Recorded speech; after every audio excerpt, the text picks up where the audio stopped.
visage de son club, les originaux Blackhawks de Chicago, adversaires du Canadien dans les prochaines minutes. Au Centre Bell ce soir, le coach des gardiens des Hawks, Jimmy Waite, est avec nous. Jimmy, comment ça va? Ça va bien, toi, JC? Très bien. Toujours un plaisir de revenir à Montréal, Jim. Oui, toujours le fun. On se répète souvent, mais venir à Montréal, c'est surtout pour un Québécois, c'est toujours spécial. C'est sûr qu'on aimerait avoir une équipe un peu plus compétitive pour augmenter la joie d'être ici, mais quand même, on va essayer de jouer les troubles fêtes ce soir à Montréal contre les Canadiens. Vous l'aviez fait, d'ailleurs, il y a 2 ans à Pittsburgh. Je suis certain que Sid the Kid s'en rappelle encore. Et nous, on s'en rappelle encore. Alors, c'est dire comment ça nous met un peu sur le nerf, moi te le dire comme je le pense, Jimmy, parce que le Canadien a absolument besoin de 2 points pour assurer sans conteste sa place dans les séries éliminatoires. Dans quel état d'esprit se trouve le groupe de votre côté, les Blackhawks, à l'aube de ce match? Bon, honnêtement, pour nous, c'est vraiment de finir la saison sur le bon pied. On n'est pas ici pour...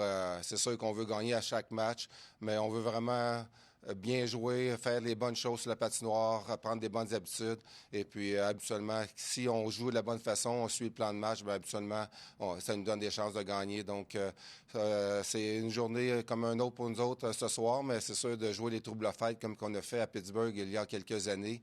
On aimerait quand même bien ça, là. Est-ce que ça devient source de motivation et un truc dont vous, les coachs, pouvez vous servir? T'sais, vous êtes au cœur d'une profonde et totale reconstruction. Quand ça se produit des choses comme ça, on se raccroche à ce qu'on peut parce qu'à travers cette reconstruction-là, c'est facile à un moment donné de glisser et d'acquérir la défaite comme étant un fait normal. Est-ce qu'on se sert d'un tonic comme celui de ce soir en disant on peut s'assurer que ce club-là va devoir bûcher le match suivant et non pas confirmer sa place en série contre nous? Ça fait partie des discussions? Moi, c'est sûr que après quelques années de perdre plus souvent qu'à notre tour, on veut pas que ça devienne complaisant sur les jeunes joueurs. Aussi, je parlais à un jeune comme Spencer Knight qui est arrivé il y a 1 mois environ. Donc, lui, c'est sûr qu'il était habitué en Floride de gagner un peu plus souvent. C'est sûr que moi, en tant qu'entraîneur, je dois le garder sur un niveau assez neutre parce qu'il ne faut pas arriver trop haut, trop bas, mais en même temps, de ne pas accepter la défaite, c'est important pour nous. Et puis, c'est notre message en ce moment, c'est certain. On va y revenir tantôt, si tu permets, à Spencer Knight, Jimmy. Avant, à tout seigneur, tout honneur, parlons de Connor Bedard, la jeune sensation autour de laquelle vous voulez construire cette prochaine épopée, cette prochaine grande tradition des Blackhawks. Toi qui le regardes aller au quotidien, là, comment tu qualifierais sa progression? Ben, je pense que Connor, il ne faut pas oublier qu'il a 19 ans. C'est sa 2e saison. Il a été très, très bon. Mais les standards sont tellement élevés à son égard que je pense que les gens ont tendance à oublier que, comme je viens de dire, qu'il a 19 ans. Je pense qu'il a pris quand même un step cette année comparativement à l'an dernier. Je pense qu'il est meilleur dans sa zone défensivement. Il travaille... C'est un jeune qui travaille tellement fort, toutes ses présences. Vous allez le remarquer ce soir. Oui, il va faire quelques erreurs, mais... c'est tout le temps des erreurs qui sont... c'est pas un manque d'effort, comme je pourrais dire. Donc, il faut entourer Connor Bedard, ça, c'est certain, mais on a beaucoup de bons jeunes qui s'en viennent. On commence à voir un peu l'effet des choix au repêchage. On a 3 jeunes collégiens qui viennent d'arriver avec nous pour finir la saison, avec beaucoup de potentiel. Donc, on commence à voir la lumière au bout du tunnel. C'est intéressant ce que tu me dis là par rapport à Connor parce qu'il y a plusieurs observateurs aux 4 coins de la Ligue nationale qui semblent se complaire ou se plaire à avancer que, justement, c'est un petit gars qui travaille un peu plus de la bleue au net, comme on dit dans le jargon, que sur 200 par 85 et que c'est un aspect vraiment important de sa game qu'il va devoir améliorer, voire corriger rapidement. Et évidemment, le jeu des comparaisons étant toujours aussi vieux que le monde du sport, hein, Jim, t'en sais quelque chose? Bien évidemment, les gens regardent Macklin Celebrity et disent voilà un kid complet par rapport à Connor qui doit ajouter des outils à son coffre. Est-ce que tu es conscient de ce bruit-là? Comment tu réponds à ça? Puis est-ce que le kid, lui, est conscient de ce bruit extérieur-là? Bon, je suis certain qu'il est confiant de toutes ces rumeurs-là, mais c'est sûr que Celebrity, c'est un très bon joueur. Puis oui, il joue sur les deux sens, mais je dois admettre que, comme j'ai mentionné auparavant, Connor prend les bouchées doubles pour vraiment devenir meilleur dans son territoire. C'est pour ça aussi, souvent, qu'on le fait jouer en fin de match, à la dernière minute du match. On le met sur le patinoire pour qu'il prenne de l'expérience. Et puis, donc, je pense qu'il a pris un bon step cette année sur ce côté-là. Puis je suis certain, comme je dis encore, il a 19 ans. C'est normal aussi. C'est un jeune qui ça a toujours été facile pour lui côté junior en grandissant. Donc, c'est sûr qu'il est rendu dans la Ligue nationale, je joue contre des hommes. Je pense qu'il est conscient qu'il va falloir qu'il vienne un peu plus fort sur la rondelle, qu'il prenne un peu plus de muscle et puis prendre un peu plus de vitesse. Je pense que c'est des choses qu'il va travailler dessus pendant la saison morte. Est-ce qu'il est excité de jouer dans ce building absolument électrique qui est le Centre Bell? Il débarque ce soir. Il va voir le tour d'honneur de Demidov, pas de chapeau protecteur, fait ses débuts dans la Ligue nationale officiellement ce soir ici à Montréal. La foule va être complètement folle, en délire. Est-ce que c'est de nature à stimuler un kid comme Connor Bedard de dire « Je vais stepper up juste pour lui montrer que, hey, il y a un king ici dans la place ce soir, puis c'est moi, là. » Moi, j'en ai pas parlé avec, mais je suis certain qu'il est motivé. Mais on est très conscient du vibe qui règne ici au Centre Bell depuis quelques mois avec les Canadiens, comment est-ce qu'ils vont bien. Puis tout le monde le sait que ça va être une soirée assez spéciale pour tout le monde. Et puis, je pense qu'ils vont être prêts pour ça. Mais oui, j'ai hâte de voir Connor comment est-ce qu'il va répondre à ça. Montréal a annoncé une reconstruction, vous aussi. Il semble qu'on ait fait peut-être un pas de géant dans le grand plan ici à Montréal cette année avec les séries qui nous pendent au bout du nez. Tantôt, je t'écoutais dire on s'en va dans la bonne direction. Puis j'entendais un optimisme qui prétend peut-être que vous n'allez pas croupir si longtemps que ça dans les bas-fonds. Est-ce que c'est ce que j'ai bien entendu, Jimmy?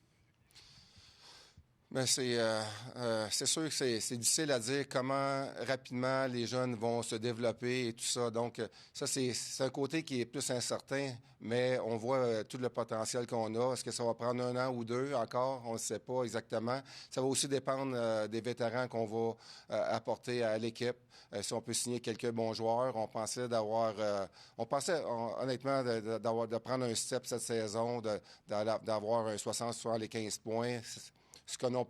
Donc, c'est décevant pour nous cette saison pas avoir pris ce step-là, mais j'ai hâte de voir comment les jeunes vont se développer, mais comme j'ai dit, on est vraiment excités d'avoir tous les jeunes qui s'en viennent. Et puis là, vous allez en voir à peu près 5 ce soir là, qui sont un grand potentiel avec les Moore, Rinzel, Green qui vient d'arriver à son premier match, ouais. Et aussi Frank Nazar qui a une très bonne saison aussi. Puis il y a le deuxième choix total, Artyom Levchunov, qui va disputer un 17e match avec vous autres ce soir. Il a 6 points, résultat de 6 mentions d'aide. Vous fondez d'énormes espoirs dans ce défenseur réclamé l'an dernier en première ronde, 2e au total. Et c'est un gars, tu sais, qui a monté, qui a baissé, qui a remonté dans le repêchage. Comment se passe son adaptation? Très, très bien. Honnêtement, il part de loin. Je pense que c'est un jeune qui n'a jamais été vraiment coaché en grandissant. Je pense qu'il n'y avait pas vraiment de base. Il joue un peu... au début de l'année, il jouait un peu du pond hockey, comme on appelle. Il était un peu partout. Il n'y avait pas de structure vraiment, mais on voit là, une très grosse différence depuis le début de la saison.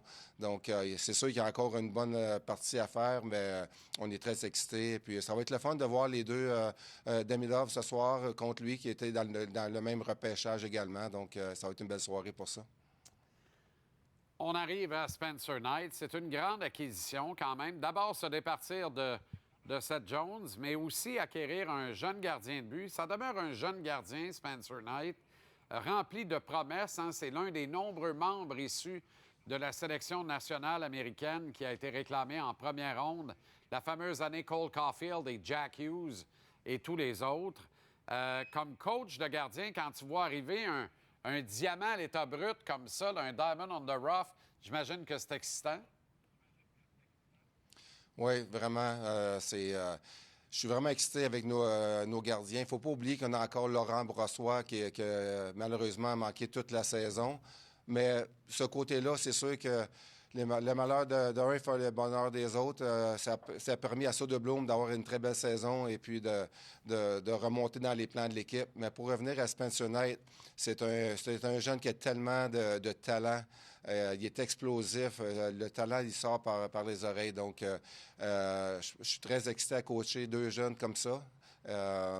J'ai hâte de voir le futur avec lui, mais je pense que c'est un jeune qui est très intelligent également. Si tu veux changer quelque chose sur sa game, il faut que ça ait beaucoup de sens. Il faut que tu lui expliques pourquoi. Et puis, mais j'aime ça, des jeunes comme ça qui demandent pourquoi et puis que c'est pas juste oui, oui tout le temps. Donc, c'est un jeune qui est très intelligent et qui veut s'améliorer tous les jours.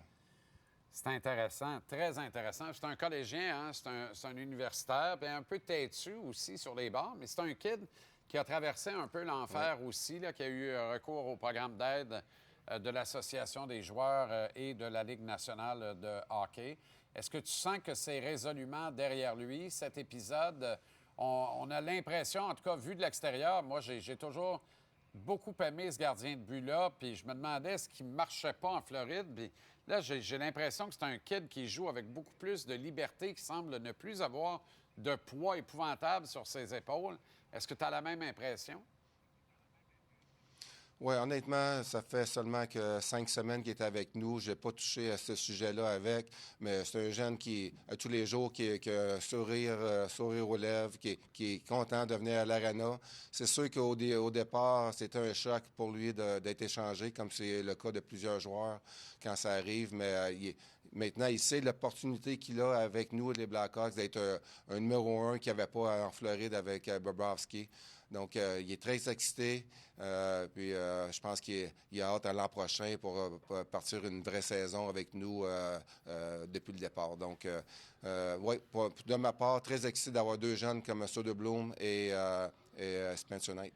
Mais tu as amené Laurent Brossoit dans la conversation tantôt. Comment que ça va virer, cette affaire-là? Parce que tu as trois candidats logiques avec des... Tu as trois gardiens de but de la Ligue nationale sous la main, en principe, là. Oui, non, ça, c'est ça, j'en ai parlé avec les GM, mais ils ne savent pas encore comment ça peut se passer. Est-ce qu'on va l'échanger durant la saison morte? C'est toujours plus dur, il n'a pas joué, ça fait 1 an. D'après moi, on va commencer la saison avec 3 gardiens l'an prochain et puis voir comment les choses se déroulent. Moment très émotif hier, hein, à ce dernier match de la saison à Chicago. Pour Pat Maroon et Alex Martinez. Je pense à Maroon notamment, là, qui est un gage de conquête de la Coupe Stanley où à peu près partout où il débarque, il a eu des parcours sensationnels. Vous leur avez rendu, à l'instar de ce que les Hawks sont capables de faire, là, une organisation de grande classe, un superbe hommage. Et pour le vétéran Maroon, là, particulièrement, c'est très touchant tout ça. Oui, c'était une belle soirée émotive. C'est pas facile. Quand tu es rendu à la retraite, t'es jamais prêt à une retraite. C'est tellement une belle vie de jouer dans la Ligue nationale, puis tous les jours avec tes camarades, voyager. C'est quelque chose c'est la seule chose que tu connais toute ta vie, c'est de jouer au hockey. Et puis du jour au lendemain, ça arrête. Donc c'est très émotif, c'est très difficile, mais quelle belle soirée. Donc, ces deux gars-là, ils ont chacun gagné 3 Coupes Stanley. Ils ont vécu des moments forts dans leur carrière. C'est pas donné à tout le monde d'en gagner 3, mais même une. Donc, c'est... Quand tu as vécu des gros moments comme ça, puis prendre ta retraite, ça doit être tellement difficile. C'est quoi l'héritage de ces deux gars-là chez vos jeunes loups, chez les kids? Un gars comme Bédard, mais tous les autres dont tu as parlé? Mais je pense que c'est comment que les gars se comportent comme des professionnels prêts à venir à chaque pratique, le désir de gagner. Quand même cette année, on n'a pas gagné autant qu'on aurait voulu. Je pense qu'ils ont vu comment ces gars-là se comportaient, comment être des bons professionnels. Je pense que c'est ça l'héritage qu'ils laissent. Qu'est-ce qu'on souhaite aux Hawks pour la saison morte et qu'est-ce qu'on te souhaite à toi, à part un handicap meilleur que les années passées? Je me souhaite qu'on commence vraiment à prendre le prochain step l'an prochain. On est rendu là. J'ai hâte, ça fait quand même 3-4 ans qu'on finit dans les bas-fonds. Donc, côté coaching staff, on est prêt à passer à autre chose en espérant que ça va être l'an prochain. C'est la grâce qu'on te souhaite et puis en espérant que ça ne commence pas ce soir. Bon, je l'aurai placé avant la fin de l'entrevue. Jimmy Waite, toujours un plaisir. Merci d'avoir pris le temps, Jim. Bonne soirée et bon match, puis à très bientôt. Merci, ça fait plaisir, JC.